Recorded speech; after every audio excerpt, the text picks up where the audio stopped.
Hey, AP Gov guys, Waltware here. Sorry, my allergies are going haywire. I just tried to do a Zoom meeting with you. Granted, I sent out the invitation this morning, so I didn't know if I would get any response, but nobody joined.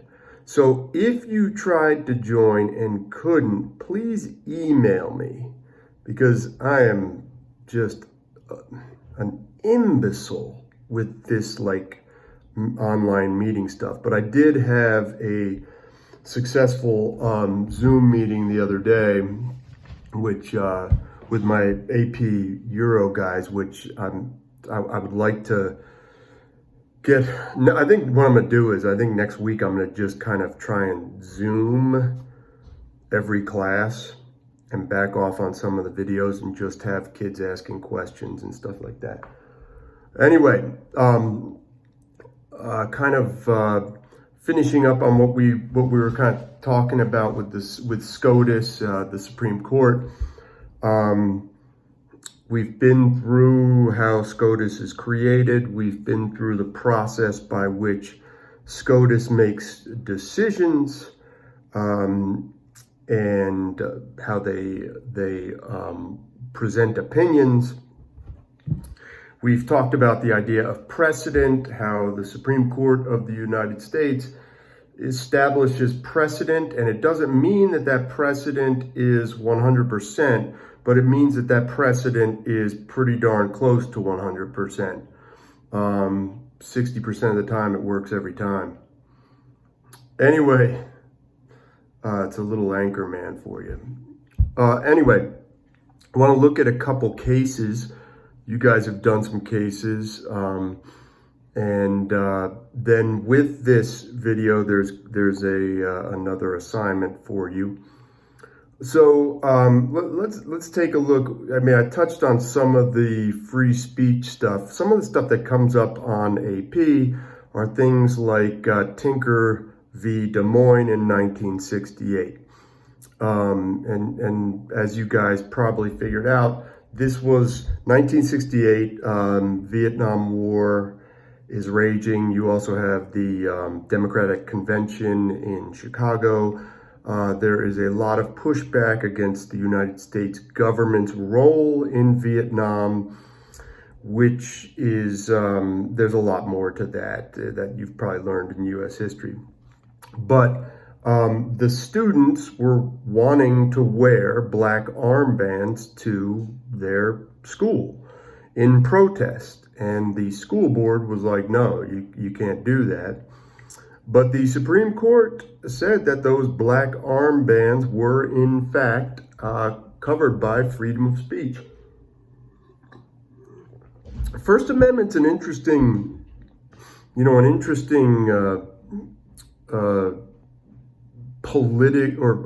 legal paradox, because you have so many different things in the First Amendment, like the idea of the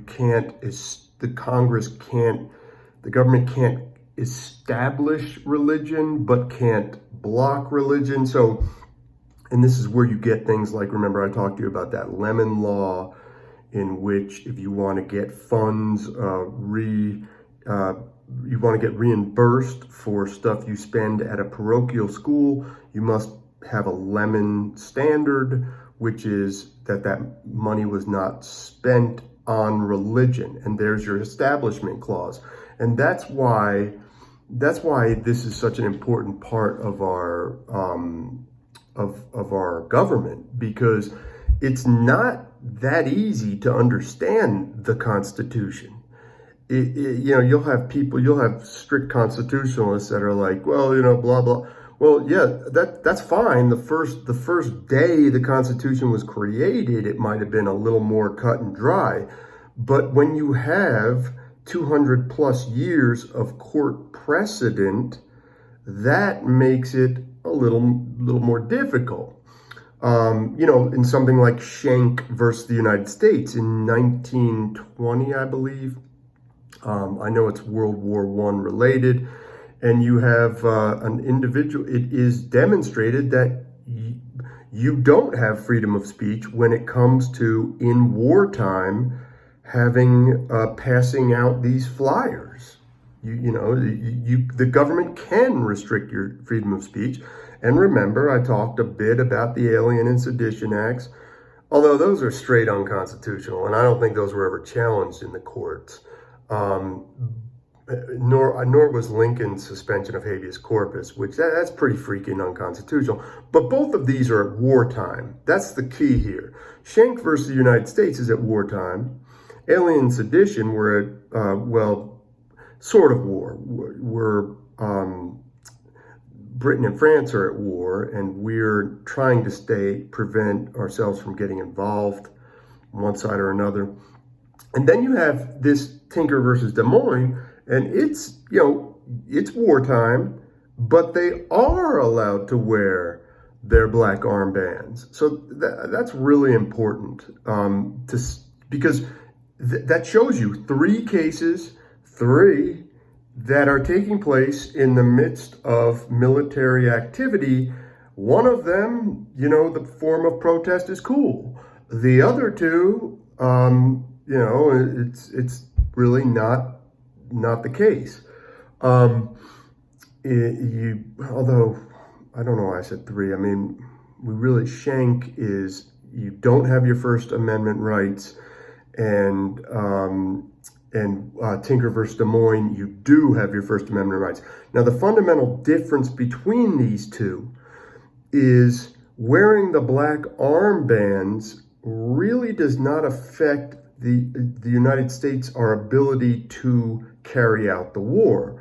Whereas distributing anti-war propaganda could, I guess the argument be made that it does affect the government's ability to carry out the war. So that's what the SCOTUS job is, and they will offer opinions that are very similar to what we just talked about.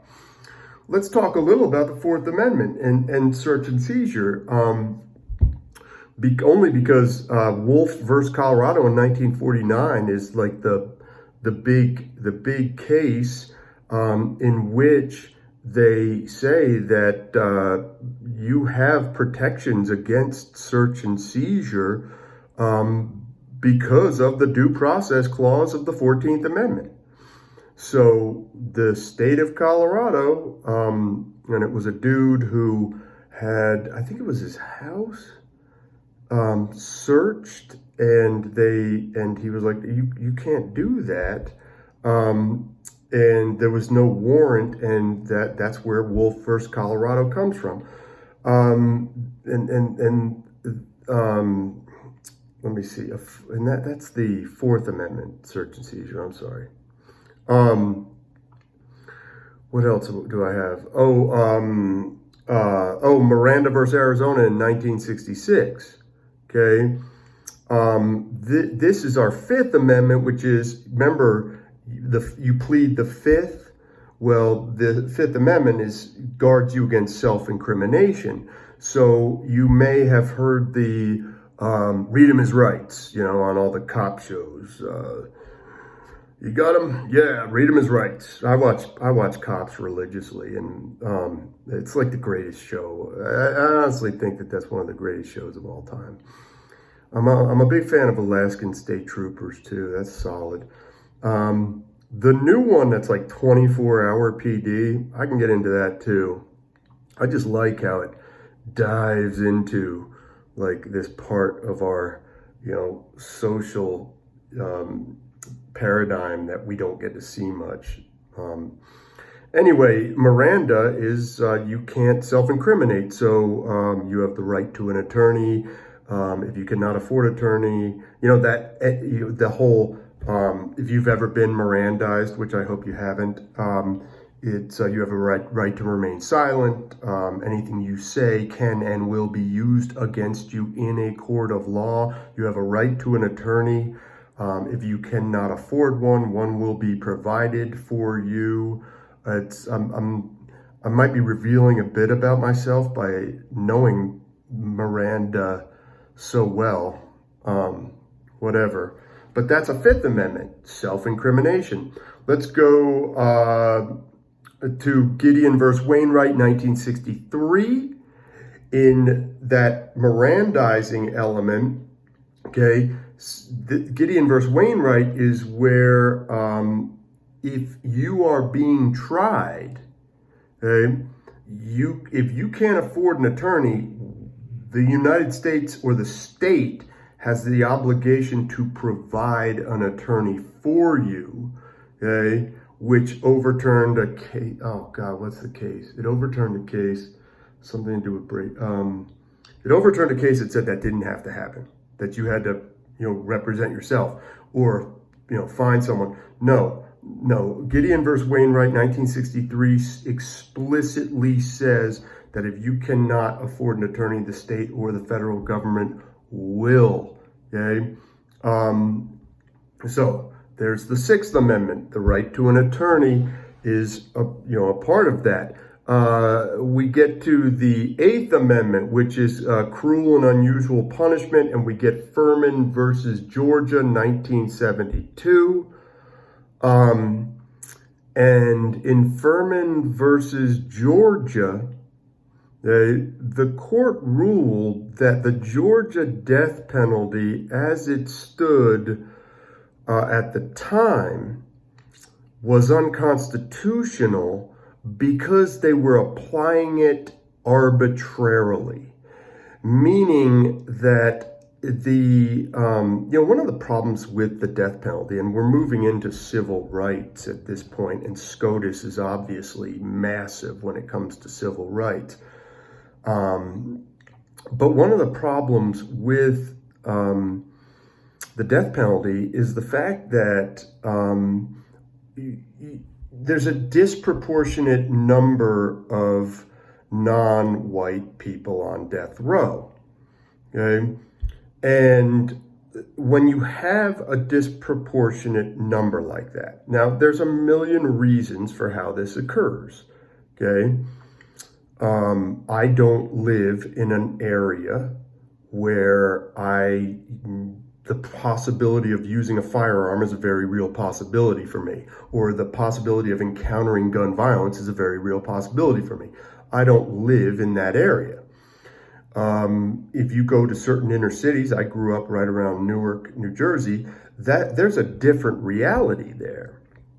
And I remember my wife, the first time, she had never been to the East Coast, and we're driving to visit my grandfather.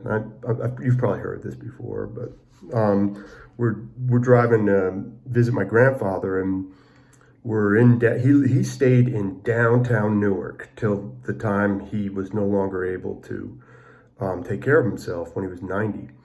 And we're driving through downtown, and there's a dude vacuuming his car out, and she can see the 9mm out of his waistband, and she looks at me, she's like, "Good God!"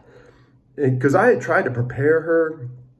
The inner city is a rough place at times, and she was just freaked out by that. So when we look at Furman versus Georgia in 1972, if we're gonna put people to death, we gotta make sure that it's not arbitrary, that there are very that we analyze the sociology of it, we analyze psychology of the crime, and that if someone's going to be put to death, it's for something that we as a society can agree does not unfairly burden a given demographic. So this kind of brings us to Gregg versus Georgia, 1976, which is 4 years after the Furman versus Georgia. And in this particular case, the death penalty is brought back. Okay? And the reason it is brought back to Georgia, well, first of all, you can't imagine Georgia not having the death penalty very long. I mean, being something of a Floridian, and a man who will one. And I love Colorado. Don't ever get me wrong. This is an amazing state, but I am kind of a Floridian. We had a different person getting the death penalty every weekend down there. They even had a name. It was Old Sparky. I think I probably told you all this, but kids, I'm going a little crazy. These are trying times for your teacher. So anyway, Furman versus Georgia, it's like, no, you can't keep doing this. You're putting people to death, and it's arbitrary. We don't know what the hell's, like, you're just kind of, if you get the right prosecuting attorney, becomes a death penalty case, and if it's a different, no, too arbitrary. But then Gregg versus Georgia, 1976, the idea of, and this is all Eighth Amendment, the idea of cruel and unusual punishment. Well, in Furman versus Georgia, it was deemed cruel and unusual. But in Gregg versus Georgia in 76, 4 years later, it was no longer deemed cruel and unusual because the Georgia had started to impose the death penalty based on the circumstances of the case. And those circumstances were circumstances that would mandate the prosecution in further cases to pursue the death penalty. So this is the complexity of SCOTUS.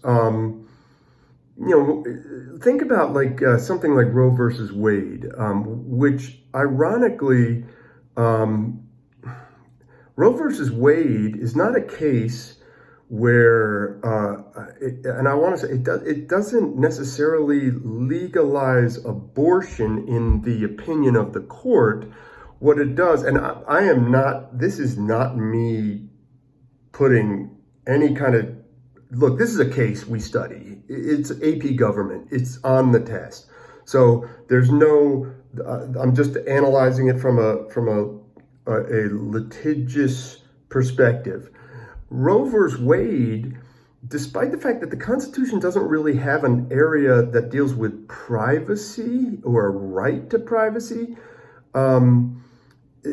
the courts have said that that because of the 14 we have these 14 amendments, and that one of the things we can draw a conclusion from all those 14 amendments is that you have sort of a right to privacy.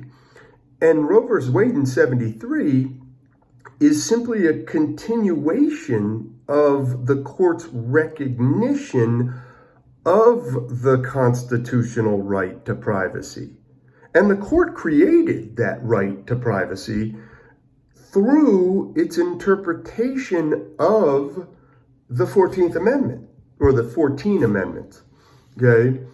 And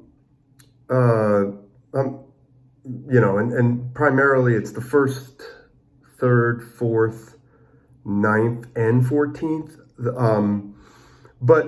So Roe versus Wade was a ruling that said a woman has a right to privacy, and the privacy the privacy allows her to terminate a pregnancy. Very bizarre stuff. That case is a really, that's a bizarre case, and obviously we have a perspective as Catholics, but we are studying it from a AP government perspective, and the right of the privacy for a woman is upheld by Roe versus Wade. Anyway, we're gonna move from these cases into the civil rights movement, which is a really important part of the Supreme Court, because the civil rights movement is a movement, a protest movement led by people, and it is only successful because of the Supreme Court of the United States. The Supreme Court of the United States is what creates the legal legitimacy of the civil rights movement, and that's what they will do in the 50s. Well, starts earlier, but primarily the 50s, 60s, and into the 70s when we get to women. So anyway, email me if you tried to get on. And by the way, I'm going to have you doing an assignment with this. So email me if you tried to get online and if you weren't able to get, onto the Zoom meeting.